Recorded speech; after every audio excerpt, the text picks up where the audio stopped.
Assalamu alaikum. I am Professor Naveed Islam Dogar. I am head of CSS program at Green Hall Academy. आज हमारे साथ हैं doctor खानसा Malik.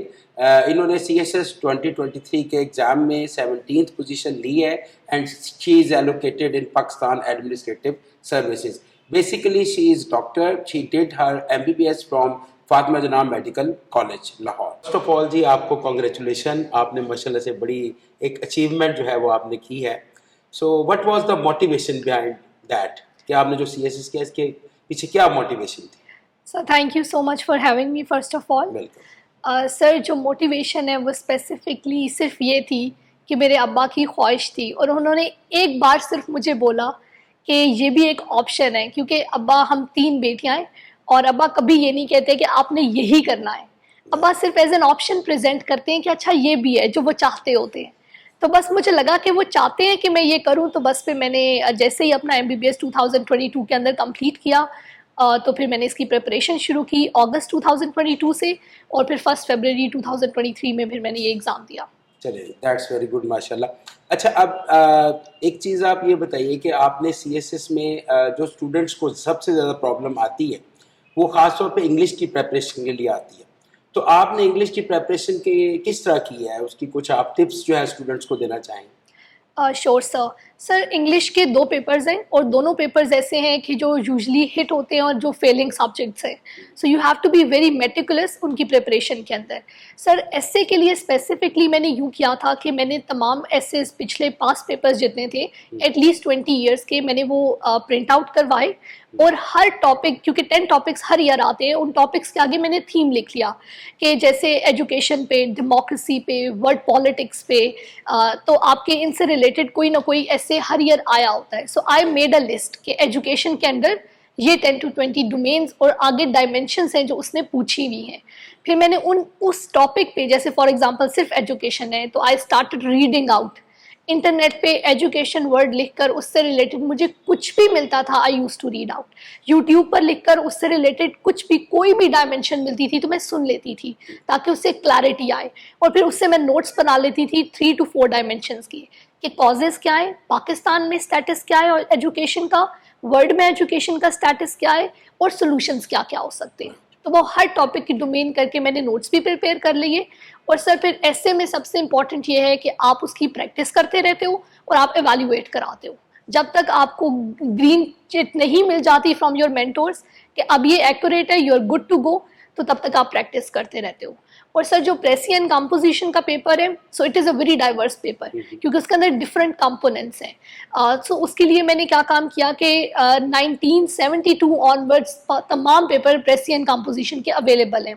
प्रेसी specifically मैंने 1972 onward, मुझे लगता है कि शायद टोटल 10 उनमें से मिसिंग होगी 2020 या 2022 तक की. वो सब मैंने रिटन प्रैक्टिस की थी. कंपोजिशन भी ऐसे था और आपकी जो पंक्चुएशन के मैंने कुछ नोट्स बना लिए थे कि अच्छा ये रूल्स हैं पंक्चुएशंस के, और फिर उनको अप्लाई किया था जितनी भी एक्सरसाइजेज आ चुकी थी पास पेपर से. और ट्रांसलेशन भी इसी तरह प्रिपेयर की थी. सर जो उसके सिनोनिम्स थे वो 20 मार्क्स के. एटलीस्ट यू शुड एम के 12 to 14 आपके करेक्ट 100% होने चाहिए. उससे ऊपर जितने भी होंगे वो बोनस मार्क्स होंगे.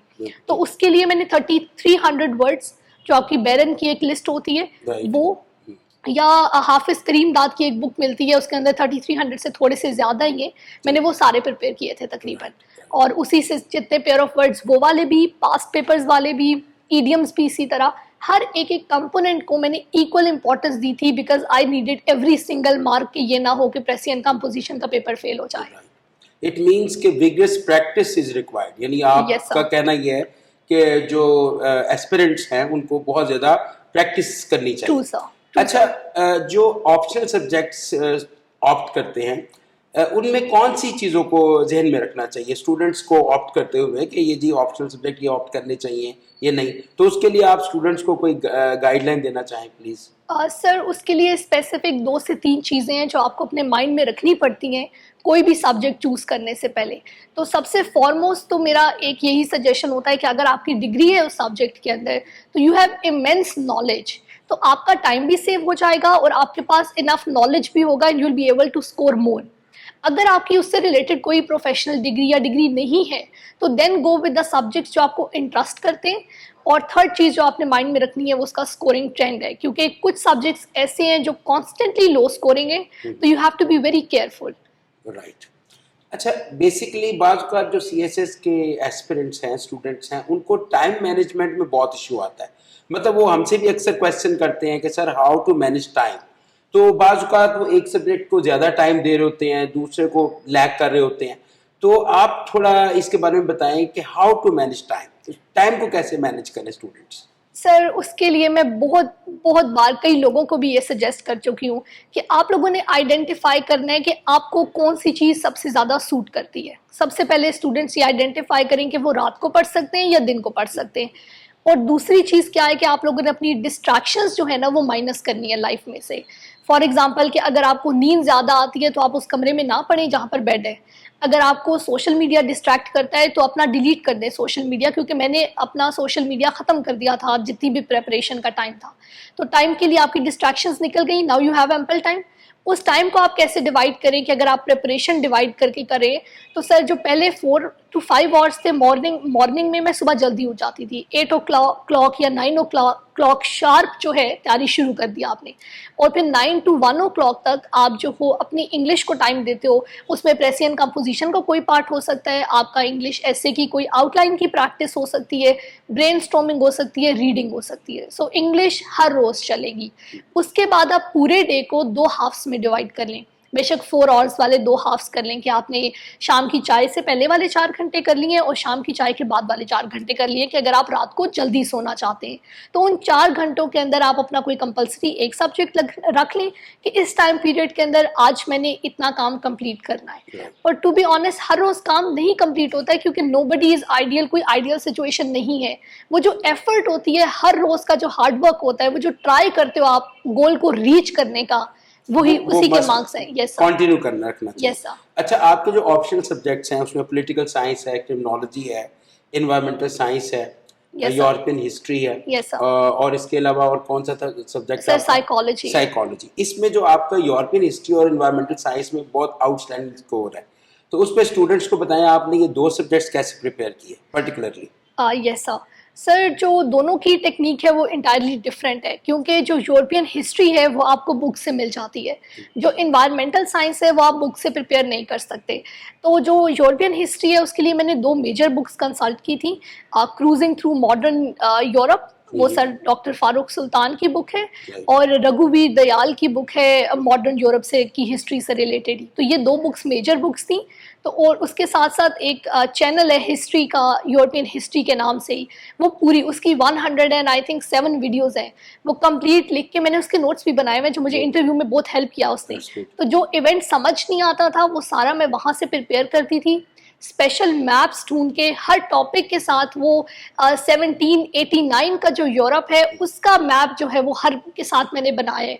तो इवन दो यूरोपियन हिस्ट्री इस ईयर हिट हुआ था, but that made it easy for me कि मैं उसमें मार्क्स ले पाती। सर इन्वायरमेंटल साइंस की टेक्निक ये है कि उसके लिए तो आपको स्पेसिफिक मेंटोर की ज़रूरत पड़ती ही पड़ती है। जैसे मैंने आपसे इन्वायरमेंटल साइंस के सेशन लिए थे तो मुझे उससे एक आइडिया आउटलाइन मिल गई थी कि अच्छा ये टॉपिक है और इनको इस डोमेन में कवर लाजमी करना है।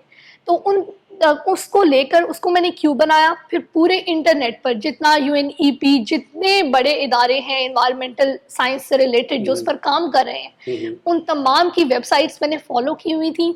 उसका टॉपिक ढूंढकर मैं उसके साथ डायग्राम भी, वो अक्सर डायग्राम्स आप बनवा देते थे। उसके लिए एक इम्पॉर्टेंट चीज़ है कि आपने इन्वायरमेंटल साइंस में डायग्राम और स्टैट्स दोनों चीज़ें बहुत ज़्यादा बनानी और देनी होती हैं। तो वो इंटरनेट से वो भी ले ली और जितनी वेबसाइट्स हैं उन सब से वो इन्फॉर्मेशन भी ऐड ऑन कर दी। तो उसके सारे नोट्स आप खुद बनाते हो।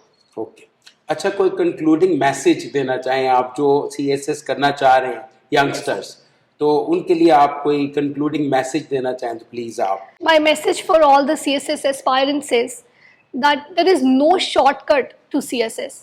जो आप सबसे शॉर्टकट या जर्नी लेते हो वो भी लॉन्गेस्ट बन जाती है।